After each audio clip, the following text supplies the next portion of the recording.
The nurse's jaw dropped open as she looked up from the scan in her hands. She turned to the doctor, her eyes wide. He made his way over to her, curious to know what she'd just seen.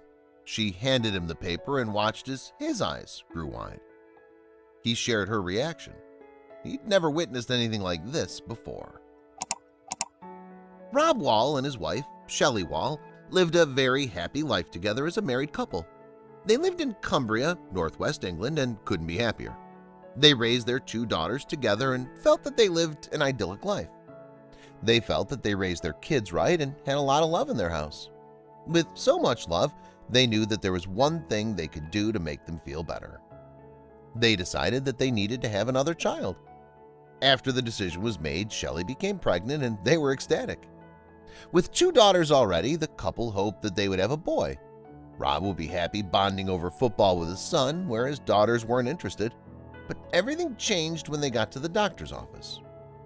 They visited the hospital for regular checkups during their pregnancy. Both the mother and the baby's health had to be watched closely. Shelley and Rob already knew all of this. This was going to be their 3rd child after all. But something would present itself that they had never encountered before. Their next visit to the doctor didn't go well at all. It seemed that the boy growing inside of Shelley had an abnormality in his head. He only had 2% of his brain. With the news, the couple instantly decided what they wanted to do. There was no hesitation, not even a question. Shelley and Rob were devastated. They knew that the quality of their child's life would be much worse than they had anticipated. The doctor explained what kind of life the boy would expect to live. Noah's birth defect was that he grew no brain matter and had spina bifida. This meant that his spinal cord didn't form properly. But then the doctor suddenly proposed something radical.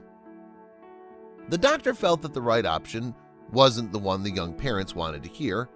This would be a very hard decision for Shelley or any mother to make. They explained that Noah would require round-the-clock care and his life expectancy wouldn't be very long. What kind of life did they want for their child? The couple had to think long and hard about this. When they got home, they looked at the girls' happy faces. They couldn't bear to break the news. They loved their children and never wanted to see them upset. But in this, Shelley and Rob had their answer. They would bring this new life into the world. Maybe in their younger years they might have considered abortion, but after having their 2 daughters, they knew that they would love their child no matter what they were like. But 5 times during her pregnancy, she was advised to have an abortion. Shelley stayed stoic, and Rob stood by her. Even when the harsh reality of raising Noah came to light, they stood together in their decision and didn't look back. Shelley didn't doubt her decision even for a second. She went through with the pregnancy. There was no looking back now. From the very start, the odds were against them, but the couple wished and prayed that their child was strong enough to make it. It's a good thing they put their hope in him. On March 6, 2012, Noah came into the world via C-section. Shelley knew what to expect. Doctors had warned the family that their son would be paralyzed from the chest down and could be born with other abnormalities. Despite her fears, Shelley couldn't wait to meet her son for the first time. There were 12 doctors in the operating theater, but as he came into the world, they were given a sign. Noah let out a big, healthy scream the moment he was born, letting his parents know that he had arrived. To give him a fighting chance, a doctor placed a shunt in Noah's skull to drain the excess fluid and relieve the pressure on his brain tissue. His parents could only wait and see how he developed. Shelley and Rob had no expectations for Noah in the early days of his life. They were simply happy that their boy was healthy and happy. What's more, Noah was able to breathe, eat, and drink because his brainstem was intact. He was paralyzed from the waist down, but this never seemed to affect his mood. He was a happy little boy. It made Shelley and Rob wonder how Noah could be thriving with so little of his brain. Noah was developing at a rate that could hardly be explained. Before his birth, doctors warned that he would have severe special needs. Yet he was coming up on 3 years old and didn't seem to be behind most kids his age. He was aware of everything going on around him, appeared emotionally intelligent, and was even starting to talk. Another trip to the doctor's office was required. With Noah collecting milestones like leaves from a tree, his parents wanted to know how his brain looked. A second scan had to be taken. The nurse came back from the other room with the scans and looked visibly shocked. "You're not going to believe this," she said. The doctor took the scan from the nurse and put on his glasses. Fixing them at the top of his nose, he examined the scan. "She's right," he said. "I can hardly believe this." Doctors and nurses are no stranger to bizarre medical phenomenons, but they'd never seen anything like this. What had they discovered that had caused them so much shock? Shelley and Rob couldn't believe what the doctor was telling them. Nobody could have prepared them for the scan that this doctor had. Noah, the boy who had 2% of his brain at birth, now had over 80% of his brain. He'd grown his brain back. It was truly a medical miracle. But how? It's a very emotive subject. Some people say you can't grow a brain. Some say his brain was there, all squashed up. So when he had his stunt fitted, it's gone back to where it should be, Rob told Good Morning Britain. But if his brain was so squashed up, he should have been severely mentally disabled. So how had Noah's brain grown? Dr. Gregory Scott, a neuroscience researcher at Imperial College London, believed that the shunt had made space for the brain to grow. Yet this was only a theory. Scott couldn't prove it, and thus it shows how little we truly know about one of our most vital organs, the organ that keeps everything ticking, the brain. The brain controls thought, memory, emotion, motor skills, breathing, touch, vision, hunger, temperature, and every single process that regulates our body. But the how behind the miracle of Noah's brain wasn't too important to Shelley and Rob. They were simply delighted by what was, and they knew the next steps to take. To hear his brain almost back to normal is beyond belief, Shelley Wall said. Rob and I broke down when we heard the news. It was like a dream. I've never known anything like it. Even the consultants were in tears. Every time we see the doctors, they just shake their heads. They're just amazed at what he can do, she continued.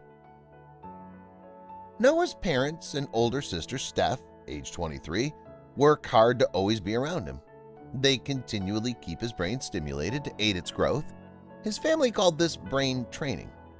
Brain training is also known as cognitive training and is used to maintain and improve cognitive abilities by performing regular activities. By the time Noah was 4 years old, he was able to go to school, could count to 10, read, and talk. He can even use a pen. He's overcome several challenges already that no one thought he would even be capable of. And little Noah wants to become a firefighter when he grows up. Shelley told the Chronicle Live in 2017, "Noah's doing amazingly well. He can write, he knows how to spell his name, he can hold a conversation." Noah was quickly proving his doctors and other medical professionals wrong. Nobody could have predicted what happened next. He's been chatting so much and pronouncing his words, Shelley explains in the show. He started writing. He can follow my finger and write his name. His concentration was just unbelievable with the pen. I didn't know that this day would ever come. You can see the excitement, and he knows that he's done something amazing. He amazes us every day. Mr. and Mrs. Wall have dedicated their time to his brain development and have taken him to Australia to a radical brain training center. Noah now wants to learn to walk and wants to continue learning how to surf and even start skiing. Noah's story received a lot of media attention. His story was uplifting and made people hopeful. Noah continues to undergo neurophysics treatment, a combination of physiotherapy and cognitive exercises that include horse riding, surfing, and even skydiving. They even had a belief that Noah would still be able to walk in the future. For the whole family, things appear to be looking up. Mr. Wall explained that the experts don't usually give the therapy to kids because of the cognitive side of things, but they were lucky enough to be able to persuade them to see and assess Noah and prepare them for when he's old enough to have that cognitive treatment. All in all, the little boy's future looks bright, and his story teaches us an important lesson. Writing on the Hugs for Noah website, Shelley said she hopes Noah's case will raise awareness about the importance of taking folic acid during pregnancy. This can prevent spine and brain defects such as spina bifida and anencephaly. According to the Centers for Disease Control and Prevention, women who wish to conceive are advised to consume around 400 micrograms of folic acid per day. "Even though I took it, I didn't take nearly enough," she wrote. "No one told me just how important folic acid was." But that's not all. Without getting into a debate about the ethical arguments around abortion, we can say that Noah's story is one of human hope and positivity. His parents were told that looking after Noah would be tough, and while taking care of him isn't easy, there's not a day that goes by without them thanking their lucky stars. They had faith in their boy, and they're being rewarded with a starring role on the most fulfilling of journeys.